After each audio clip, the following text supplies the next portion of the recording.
Well, good morning, Lexi's Leukemia Warrior family. So it is me in the vlog today, and we are going to do a chatty get ready with me about something very close to my heart.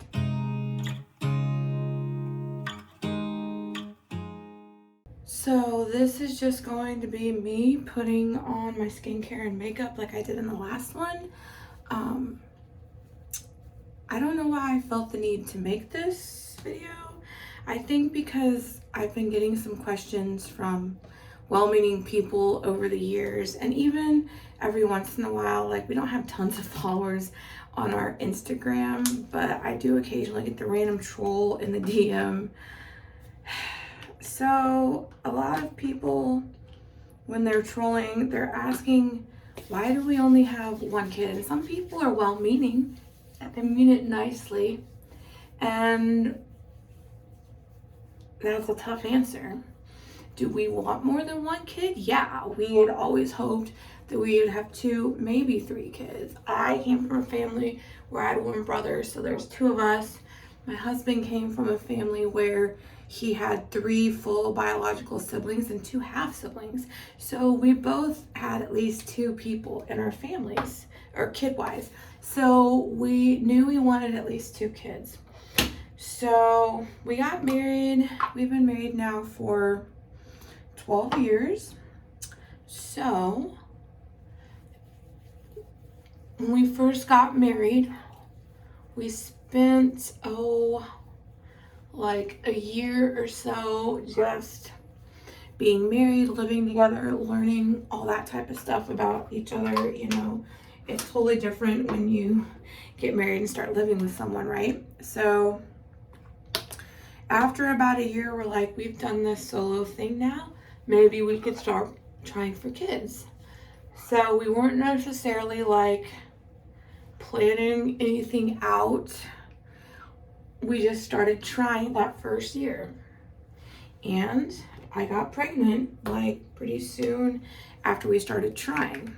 And we were super excited. And then a week after we found out I was pregnant, I miscarried, unfortunately, which can be common. I mean, I hadn't even set up an appointment with an actual OB or anything yet, like getting a new doctor to the new community where we had moved, you know, after college and everything. So I was like, okay, well, you know, it can happen sometimes. At least we can get pregnant. That's, you know, a good thing.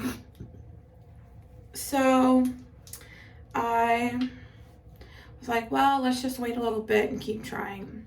So over the course of that year, we would continue to try, and we would be met with fails at every turn. We would miscarry, have a chemical pregnancy. Like, clearly I was able to get pregnant, but something was not right. We didn't know.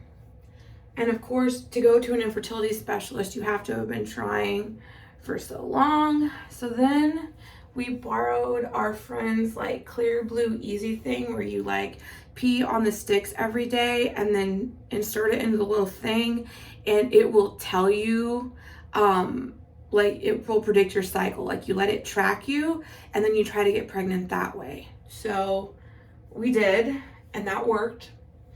And we went to the doctor early on, and she was like, everything seems good. There's the yolk sac, yada, yada. So we heard heartbeats at 6 weeks. Well, saw them really. And so we thought that we were good. We heard that heartbeat, everything was fine. And then literally a week after seeing the doctor, I started bleeding and I miscarried. And I'm like, this is getting ridiculous. Like, it was super heartbreaking and frustrating. All we wanted to do was have a kid. So at this point, it had been 2 years. So finally, we're in year 3 of trying to decide if we want to see a fertility specialist or if I'm just having terrible luck.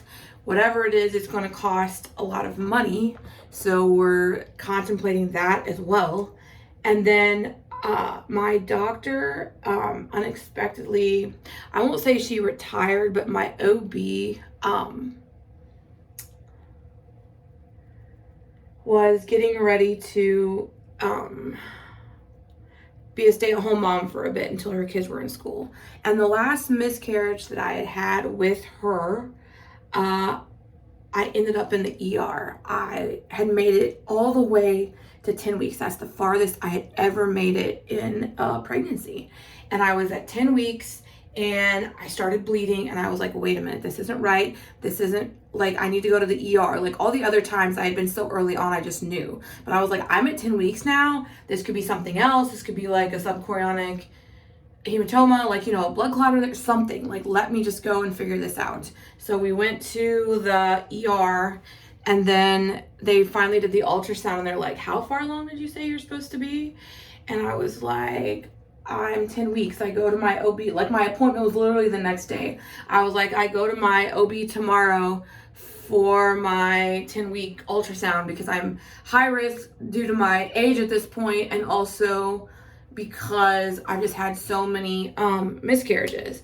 And the doctor came in and talked to me in the ER and said, hey, I'm really sorry, but when I looked at the findings myself, like we had the radiologist on call look at the findings, like all of us, including the tech, looked at that, and based on the gestational size, it looks like, and there's no heartbeat, it looks like that your embryo stopped growing at 8 weeks.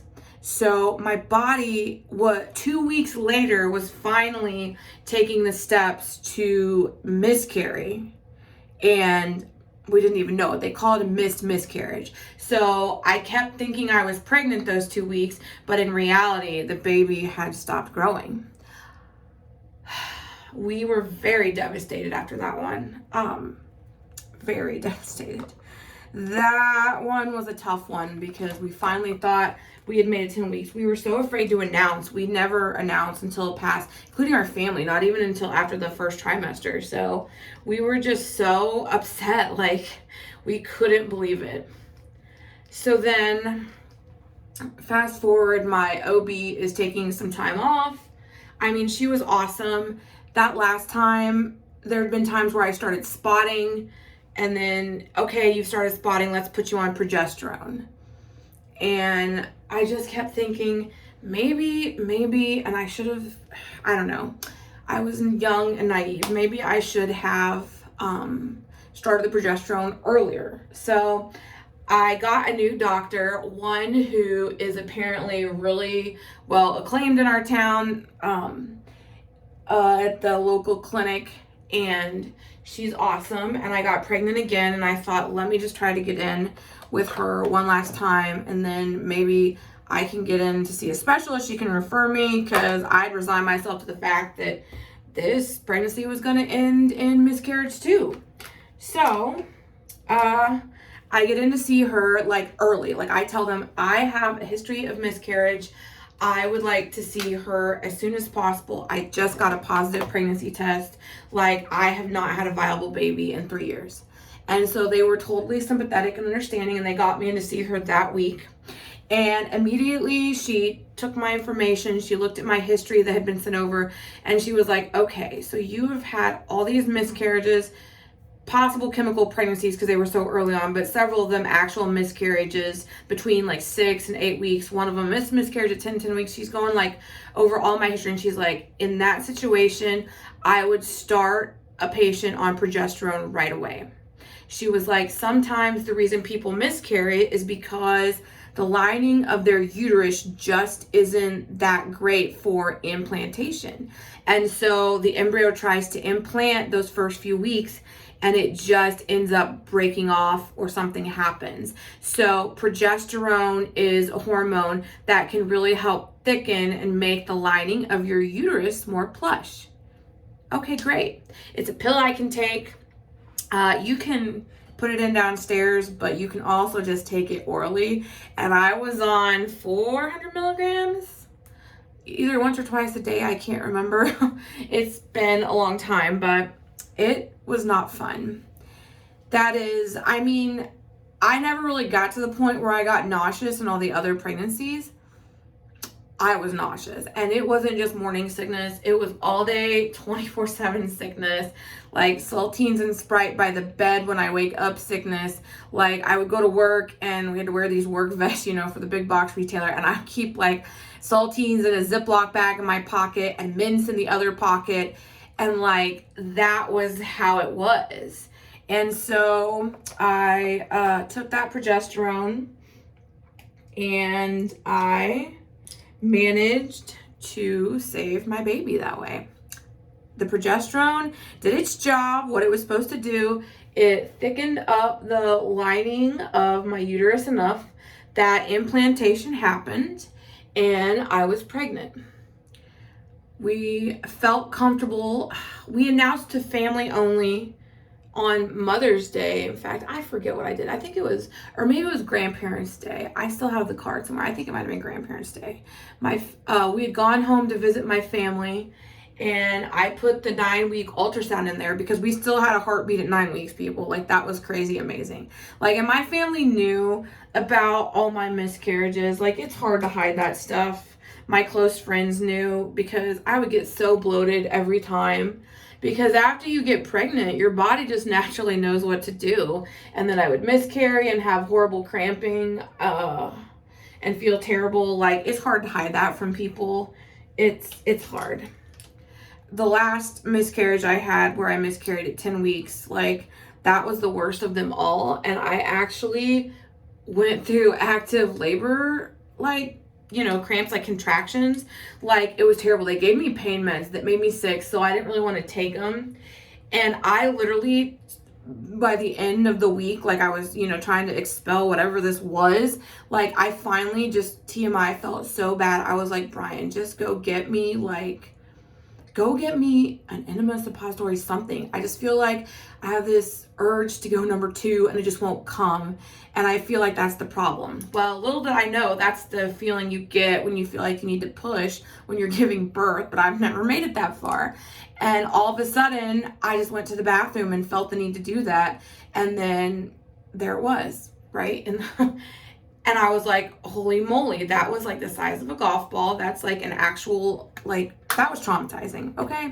So TMI on that, sorry. That was like really, really bad. So you can imagine that we were really nervous on finally making it to 9 weeks, but we're like, well, we'll announce now and then we'll wait to announce to friends later. So my family was really happy for me finally, because they knew we'd been struggling for 3 years. And throughout the pregnancy, I was considered high risk. And every time I had an ultrasound, there were lots of them, especially the anatomy scan, there was this thing that kept showing up in the ultrasound. Like, it was, they just kept, like, my OB just kept calling it, saying it looked like a thick band of synechii. Not exactly sure what that is, but from what I understood her to mean, like, she was wondering if maybe all of the miscarriages I had left some scar tissue behind from where I had, like, all my miscarriages. Like, you kind of just, where the baby implants and then you miscarry, it can leave behind a little scar tissue. So she just wanted to be extra careful and make sure that everything was okay. So we just kept going to these ultrasound appointments, and Lexi stayed frank breech from, like, she was transverse from 20 weeks on, and then by the time it was time for delivery, she was frank breech, which means she is face up, butt first, with her feet up like this. So it was like, yikes. So we tried everything to get her to turn. They tried doing an external version on me. That was the most painful thing I have ever done in my life. And I understand now why it didn't work. So eventually I had to have a planned C-section a week early because she was just not moving, and it was not safe to deliver frank breech, obviously. So I remember being in the delivery room, and they are cutting me open, and as she's taking Lexi out, she says, "Oh my gosh, she has a bicornate uterus." No wonder the version didn't work. I didn't know what that meant. My husband heard it too, and he's like, "What?" And all the nurses and everyone that was in the room, the anesthetist and all that, were exclaiming, "Oh my gosh, this is a miracle baby, yada, yada, yada. Like, look at that. Oh my gosh, she survived this time." And we were just like, "What?" And so, needless to say, we would come to learn that I had a bicornate uterus, which means a heart-shaped uterus. So it's not super duper common, but it does happen. She said she's only had I was one of two that she'd had in her 30 years of OB practice. So that says something. So basically, a bicornate uterus is a heart-shaped uterus. So when you are in the womb, in your mom's womb, when your uterus is forming, like when you are a ball of cells and everything is growing and forming, there are two parts. There's a lining of your uterus. There's two when they're forming. And as they continue to form, they just grow out like this. And then they form this uterus shape, and the two linings come together. Well, in my case, I guess the two linings didn't completely come together, and the bottom lining actually just closed with a piece sticking down. So think of my uterus as being separated into compartments. It didn't go all the way down and cut my uterus completely in half, but it went down far enough that whatever side she implanted on, she wasn't going to be able to move. So that's why she was able to be transverse, but this piece was sticking down. So then she was either going to be able to go this way or this way, but she ended up being this way. So that's why the version didn't work and everything else. I have this thing called bicornate uterus. And that is a 60% chance of miscarriage, because if your embryo implants on the piece that's hanging down, because it's right there in the way, so there's a higher chance that it's going to implant on that piece hanging down, and that piece hanging down isn't as thick, because remember, it's supposed to be 2 layers. So that's where the progesterone came in and apparently saved Lexi. Thickened up that piece that was hanging down, so then when the embryo implanted, it was viable. So she came and explained it to me afterwards when we were in the room. I'd been out of recovery. I was doing a little better. And she explained just how rare it is and how amazing it is and how blessed we should feel like that. And so I had some stuff to figure out. Went to the 6-week doctor's appointment, and she was like, "Okay, so let's talk about this for a minute. You want more kids. So you just got really lucky. Even with the progesterone, that's a super type of high-risk pregnancy. There's not a lot of room for them to grow. That's probably why she was so small. Lexi was barely 6 pounds, 6'3". So, there's a lot of risks associated with doing this. She's like, we could attempt to do some type of saline ultrasound or x-ray where we fill up the cavity and look at it and see how bad that it is, because I only got to see what I was seeing when I was stapling you back up. So then we could talk about doing a possible surgery similar to a DNC, where we could try to surgically remove that piece hanging down from your uterus, but you run the risk of creating a ton of scar tissue, which is also the risk if you do a DNC. And she's like, with all your previous miscarriages, you probably have a lot of scar tissue in there. She's like, so getting pregnant again naturally on your own is likely not going to happen again. And I said, well, you know, if we could save up the money for IVF, like how viable is that? She goes, well, the way they do things now and transfer it, they could try to put it in a particular spot. But again, assuming that you're on the progesterone and all the meds and your lining gets thick, that thing is still hanging down and it is a risk to your baby during development, because that's not the way uteruses are meant to be. They're supposed to have more space in there. So it would just cause a lot of complications. So she was like, you've got some options. If you want to just do the exploratory thing and then the surgery, you know, it's something to think about. So I went home and I discussed it with Brian, and we just kind of decided we really didn't want to do any surgery. There's always a risk with that. There's no guarantee that it was going to work.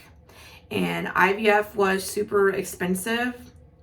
And then Lexi had gotten sick anyway, so we put trying for another on hold. We had kind of decided, well, we'll just let whatever happens, happens. God blessed us with Lexi, so maybe we get pregnant again. We could try to get on some progesterone and see what happens and just know the risks. And if Lexi was able to be born, so be it. But we have been trying since Lexi has been off treatment now. She finished treatment in 2020. It's now 2024. And we have, been actively not preventing things since then. And I have not gotten pregnant. So we just kind of decided it's not in the cards for me to get pregnant naturally or with IVF again. IVF is too expensive to waste it on something that's likely not even going to work based on my condition. So we're finally coming around to the idea of adoption. We just kind of had resigned ourselves to maybe Lexi was going to be our only kid. Her best friend just lives the other end of the street. They're, great friends. But she really wants a sibling, and we want to give that to her.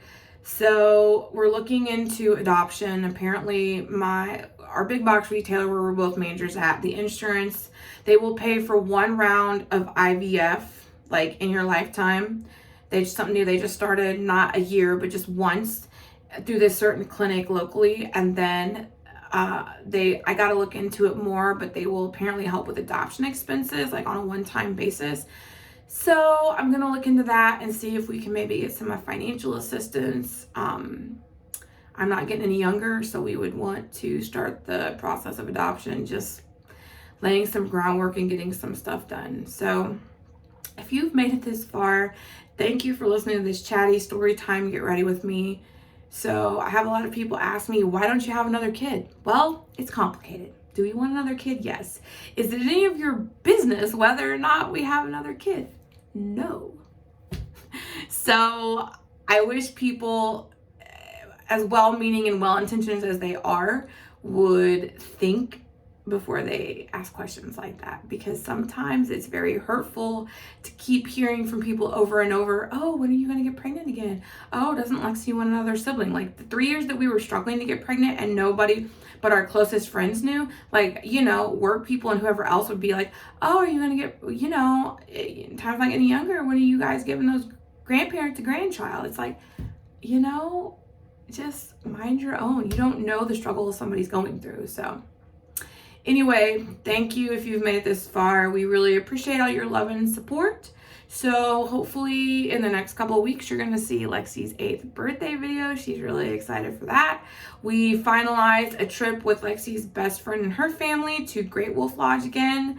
So we're going to do that at the end of school. So we've got some fun videos lined up for you guys. So anyway, hope you all have a fantastic day. And as Lexi always says, don't forget to subscribe and hit the bell to be notified when we upload another video. Bye.